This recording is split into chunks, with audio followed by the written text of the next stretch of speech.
Hello everybody, my name's John, a retired cook from the northeast of England in the UK, and welcome to my latest pie video. And in this one I'll show you how to make this pub and restaurant standard large beef and potato pie. It's an absolutely delicious pie and very easy to make. And with it being Valentine weekend, I'll decorate it with some nice little hearts.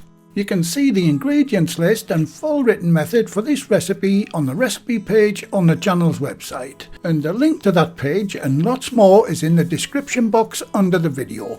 Just find and click on the word more, and that'll give you access to all the relative links for this video, including our website store products. Okay, let's get on with today's recipe. Okay, I'll start by making this fantastic pie filling. Add the oil to a large frying pan. Once the oil's hot, you can add your diced beef to the pan. I'm using lean stewing beef for this one. Now fry the meat until it has some colour, about 5 minutes in real time. Keep tossing and moving the meat as you go. Once the meat has some colour, you can add your finely diced onions to the pan. Now fry the onions for a few minutes until they're nice and soft. And while I'm frying those onions, why not get up to date and join in all the fun with everything that's happening on the channel by joining our monthly newsletter. There'll be a link in the description if you want to check it out. Okay, once done, transfer the whole lot to a medium-sized saucepan. And let's see if I can get it all in without making a mess of my cooker. And a very quick mention to the channel's Patreon, PayPal, Super Thanks and YouTube's new membership supporters. I'll do the name splash and shout out a little later in the video. And there you go, only one tiny little onion jumped out. Now bring it all back up to temperature.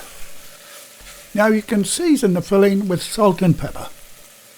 Now I like to use white pepper in this pie filling, and lots of it.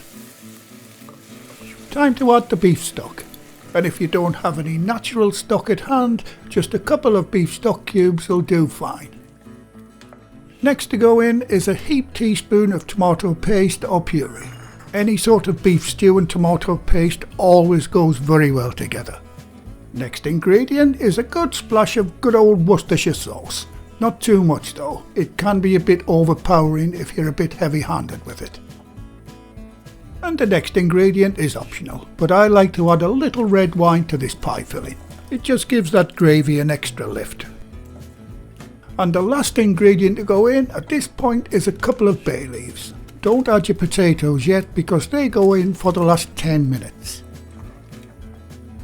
Just have a quick taste to see if it needs any more seasoning, and mine is absolutely fine.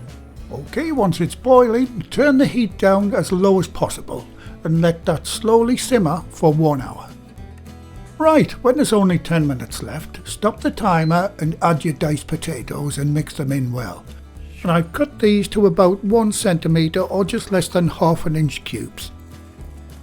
You can just about use any variety of potato you like for this dish. Now bring it back to a simmer, get the lid on and restart your timer. Okay, once the time's up, we can thicken the filling. You can now remove the bay leaves at this point. They've done their job now. Now on to thickening the filling, and there's a few ways you can do this. But my favourite is to use a couple of teaspoons of corn flour. Now you may know that is corn starch with a little cold water.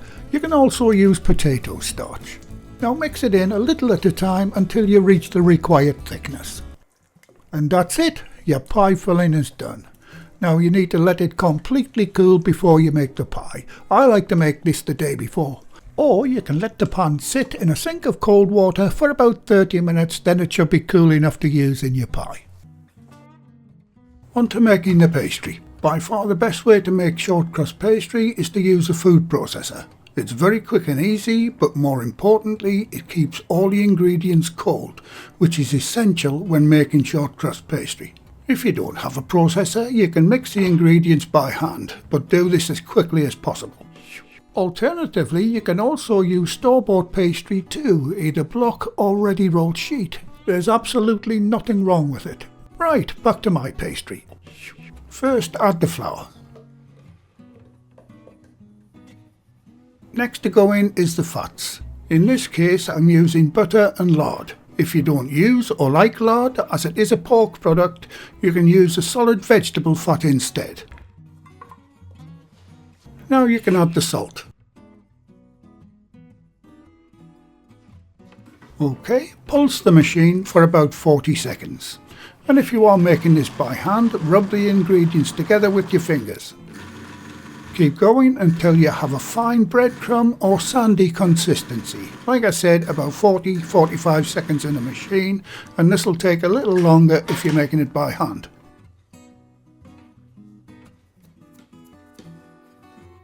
Now set the machine away and slowly trickle in the cold water.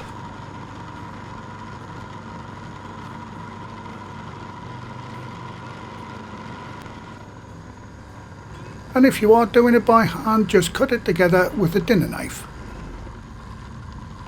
Once the pastry comes together and starts rolling around the bowl, it's done. Now very carefully get it out of the machine and watch your fingers on those blades. You should now have approximately 560 grams, that's 20 ounces of pastry. So divide it into two pieces.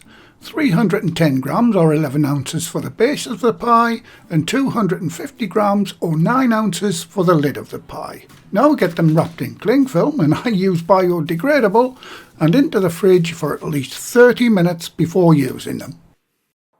Time to make up the egg wash. Crack a medium-sized egg into a container. Now add a dash of milk. Thoroughly whisk until it becomes loose and runny. If you don't like or can't use eggs, simply brush your pastry with a little milk instead.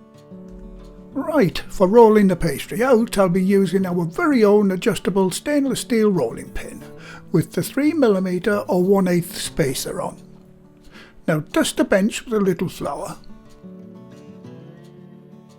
Now lightly dust your base pastry too. OK, start rolling backwards and forwards, dusting and turning as you go.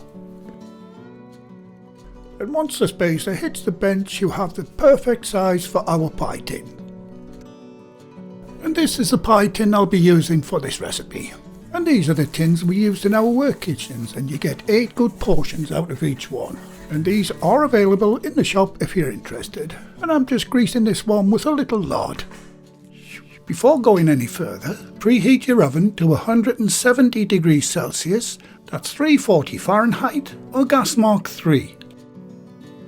And if you don't have our rolling pin, check the size using your tin as a guide.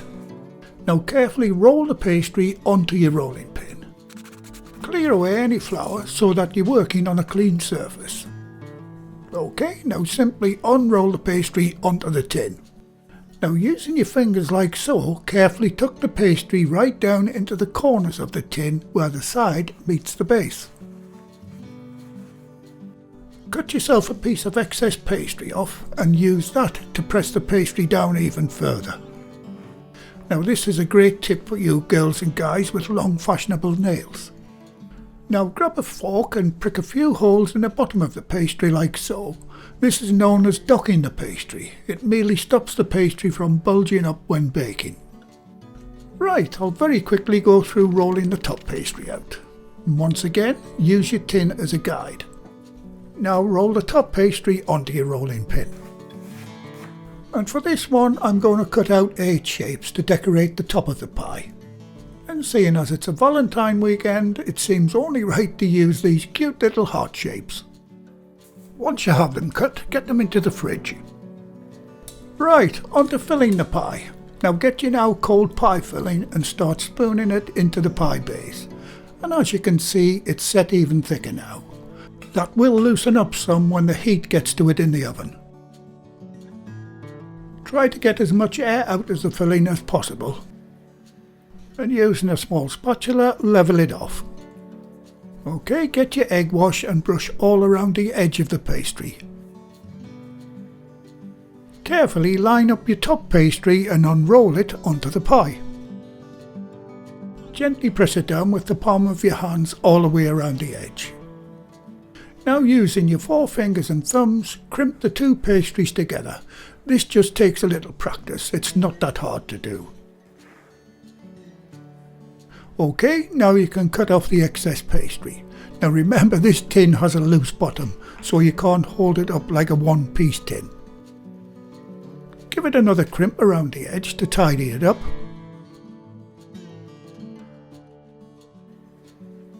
Almost there. Now give the whole top a good coat of the egg wash. Like I said earlier, if you can't use eggs, just brush with milk. Now I can arrange my little heart shapes spaced evenly around the pie.